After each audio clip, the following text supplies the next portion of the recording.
नमस्कार, आप देख रहे हैं खबर मीडिया। दोस्तों, आज की इस वीडियो में मैं आप सभी के लिए लेकर आया हूं आज दिन भर की तमाम बड़ी और मुख्य खबर। जी हां, आपको बता दें कि काफ़ी सारी बड़ी और सीधे काम की खबरें निकल कर आ रही हैं।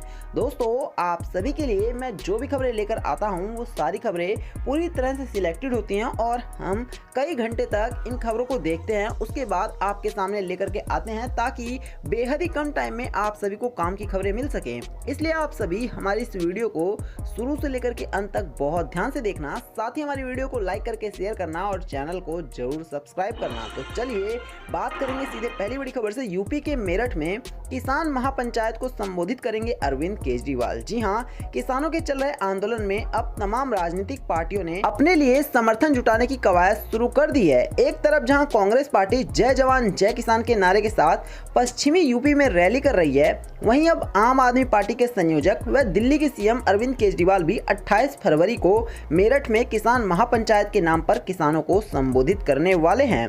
चलिए इसी के साथ हम बात करेंगे एक और बड़ी खबर की। तो बढ़ सकती है केंद्र सरकार की परेशानी, किसानों को मिलेगा मजदूर संगठनों का साथ। जी हां, आपको बता दें जो किसान लगातार प्रदर्शन कर रहे हैं, ऐसे में बड़ी खबर निकल कर आ रही है कि अब जो किसान मजदूर संगठन होते हैं वो भी इन किसानों का साथ देने वाले हैं। इससे सीधे सीधे केंद्र सरकार पर बहुत बुरा असर पड़ेगा और केंद्र सरकार की जो सत्ता अभी चल रही है, कहीं ऐसा ना हो कि केंद्र सरकार की सत्ता भी गिर जाए। खैर, आपका इस बारे में जो कुछ भी कहना है जरा कमेंट करके बताइए। और हम बात करेंगे एक और बड़ी खबर की। तो क्रिकेट से बड़ी खबर आ रही है। जी हाँ, टीम इंडिया ने पूरी तरह से इंग्लैंड के सामने भारत का झंडा लहरा दिया है। बता दें आर अश्विन ने ठोका है धमाकेदार शतक। 148 बॉल पर इन्होंने 106 रन बना दिया। दोस्तों, आपको बता दें कि आर अश्विन उस टाइम पर एक बेहतरीन पारी खेल करके टीम इंडिया को एक अच्छी सिचुएशन में लेकर के गए जहां टीम इंडिया के बल्लेबाज पूरी तरह से ढेर हो चुके थे। और इसी बीच आर अश्विन ने एक बहुत ही दमदार पारी खेली।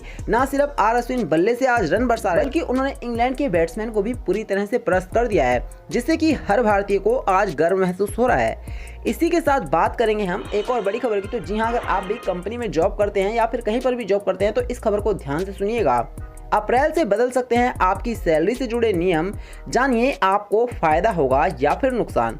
जी हां, आपको बता दें केंद्रीय श्रम एवं रोजगार कल्याण मंत्रालय ने 4 श्रम संहिताओं के तहत नियमों को अंतिम रूप दे दिया है, लेकिन इनको अमल में लाने के लिए नियमों को नोटिफाई करना जरूरी है।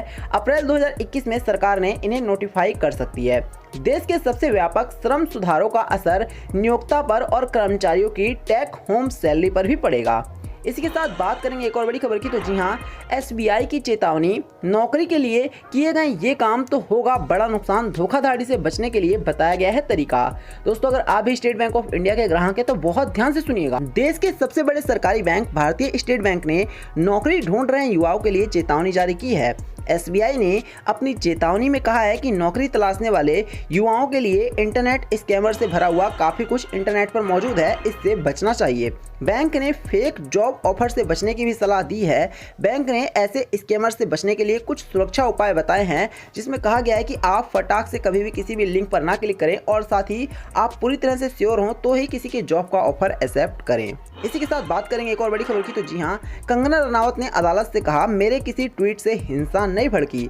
दोस्तों, अभिनेत्री कंगना रनावत ने राजद्रोह के मामले में मुंबई पुलिस द्वारा उनके खिलाफ दर्ज की गई प्राथमिकी को रद्द करने का अनुरोध करते हुए सोमवार को बंबई उच्च न्यायालय में कहा है कि उनके किसी भी ट्वीट से कोई भी हिंसा नहीं भड़की है। यानी कि कंगना रनावत की परेशानी बढ़ रही है और ऐसे में ये लगातार बयान दे रही हैं और कह रही हैं कि मेरी वजह से कुछ नहीं हुआ है। बात करेंगे एक और बड़ी खबर की। तो तपोवन सुरंग से शव निकलने के साथ ही माहौल गमगीन, लोगों में अपने प्रियजनों को जीवित देखने की आस। जी हां, आप सभी को पता होगा कि उत्तराखंड में अभी किस तरह का एक ग्लेशियर टूटने की वजह से कितनी बड़ी तबाही आई थी और अभी भी ऐसे बहुत सारे लोग हैं जो कि पूरी तरह से लापता हैं और जो उनके घर वाले हैं अभी भी उनके अंदर एक आस देखने को मिल रही है और उनको उम्मीद है कि उनके घर वाले जरूर लौट करके आएंगे। बात करेंगे इसी के साथ एक और बड़ी खबर की। तो जी हाँ, बंगाल चुनाव से पहले ममता बनर्जी ने लॉन्च की है माँ योजना, गरीबों को 5 रुपए में ही मिलेगा खाना। दोस्तों, पश्चिम बंगाल में विधानसभा चुनाव नजदीक आते ही सभी पार्टियां जी जान से चुनाव प्रचार में जुट गई हैं। सत्ताधारी तृणमूल कांग्रेस टीएमसी को एक बार फिर से जीत दर्ज करने की उम्मीद है। वहीं भारतीय जनता पार्टी को यह भरोसा है कि बंगाल में पहली बार कमल खिलेगा। पश्चिम बंगाल की ममता बनर्जी ने इसी बीच एक बड़ा कमाल करते हुए माँ योजना लॉन्च कर दी है, जहां पर गरीबों के लिए सिर्फ और सिर्फ 5 रुपए देकर के उन्हें भरपेट खाना मिलेगा। बात करेंगे एक और बड़ी खबर की, तो जी हाँ, हरिद्वार कुंभ में सुरक्षा के लिए जबरदस्त तैयारी, इस तरह होगी पुलिस कर्मियों की तैनाती। दोस्तों, आयोजन कोई भी हो, लेकिन उसमें सबसे महत्वपूर्ण रोल पुलिस का ही होता है, और जब ये आयोजन बहुत बड़ा हो तो उसमें पुलिस की जिम्मेदारी और ज्यादा बढ़ जाती है। और ऐसे में हरिद्वार में एक बार फिर से कुंभ का मेला लगने वाला है और वहां पर पूरी तरह से पुलिस की चाक चौबंद को बढ़ा दिया गया है और सिक्योरिटी को बहुत ज्यादा सख्त कर दिया गया। चलिए अब हम चलेंगे एक और बड़ी। ईंधन की कीमतों के बढ़ने से कांग्रेस ने केंद्र सरकार पर बोला हमला, साइकिल पर सब्सिडी की मांग की। जी हां, आपको बता दें, कांग्रेस नेता जयवीर सिंह शेरगिल ने सोमवार को साइकिल पर सब्सिडी की मांग की है, क्योंकि देश भर में लगातार 7वें दिन पेट्रोल और डीजल की खुदरा कीमतें बढ़ी हैं। इसी के साथ ही गैस सिलेंडर जो है उसके भी प्राइस में 50 रुपए का उछाल आया है, जिसे देखने के बाद तो हर आम आदमी हाय तौबा कर रहा है और वो कह रहा है कि उसके बस की नहीं है ये गैस सिलेंडर का प्राइस भरना, और इसी वजह से लगातार सरकार की परेशानी भी बढ़ रही है। चलिए अब हम बात करेंगे एक और बड़ी खबर की, तो जी हां, नई प्राइवेसी पॉलिसी, व्हाट्सएप और फेसबुक को सुप्रीम कोर्ट का नोटिस। दोस्तों, व्हाट्सएप की नई प्राइवेसी पॉलिसी को लेकर सोमवार को सुप्रीम कोर्ट में सुनवाई हुई है। इस दौरान सुप्रीम कोर्ट ने एक अहम टिप्पणी करते हुए कहा कि हो सकता है कि आप 2 से 3 ट्रिलियन की कंपनी हो, लेकिन लोगों की निजता इससे कहीं ज्यादा कीमती है। वहीं सुप्रीम कोर्ट ने सुनवाई करते हुए फेसबुक और व्हाट्सएप को नोटिस जारी किया है। नोटिस जारी करते हुए व्हाट्सएप से उसकी नई प्राइवेसी नीति को चुनौती देने वाली याचिका पर प्रतिक्रिया मांगी गई है, जिसे भारत में इस साल जनवरी में लागू किया गया था। अब इस मामले पर 4 हफ्ते बाद दोबारा से सुनवाई होगी। चलिए अब हम चलेंगे इसी के साथ एक और बड़ी खबर की तरफ, तो जी हाँ, 50 साल से ज़्यादा उम्र के लोगों को कब से लगना चालू होगी कोरोना वायरस की वैक्सीन, हेल्थ मिनिस्टर ने दी है जानकारी। दोस्तों, देश में 16 जनवरी से कोरोना वायरस वैक्सीन लगनी शुरू हुई थी।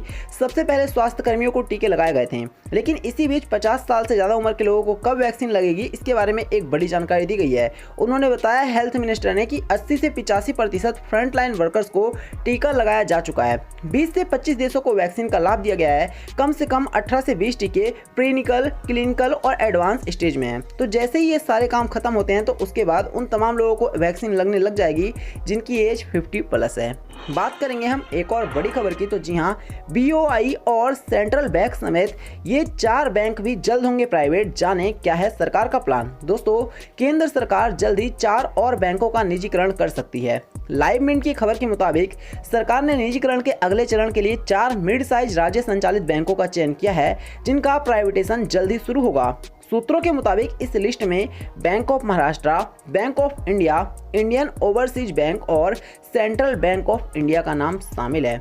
इसी के साथ हम चलते हैं एक और बड़ी खबर की तरफ, तो देश के केंद्रीय विद्यालयों में छात्रों की उपस्थिति में होगी वृद्धि। जी हां, देश भर के केंद्रीय विद्यालयों ने विभिन्न कक्षाओं के अपने छात्रों के साथ आमने सामने रहकर पठन पाठन का काम शुरू कर दिया है।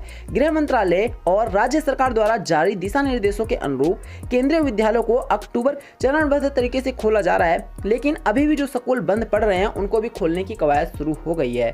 तो ये थी आज दिन भर की तमाम बड़ी और मुख्य खबर। दोस्तों, वीडियो को लाइक करना, शेयर करना और चैनल को सब्सक्राइब करना। धन्यवाद।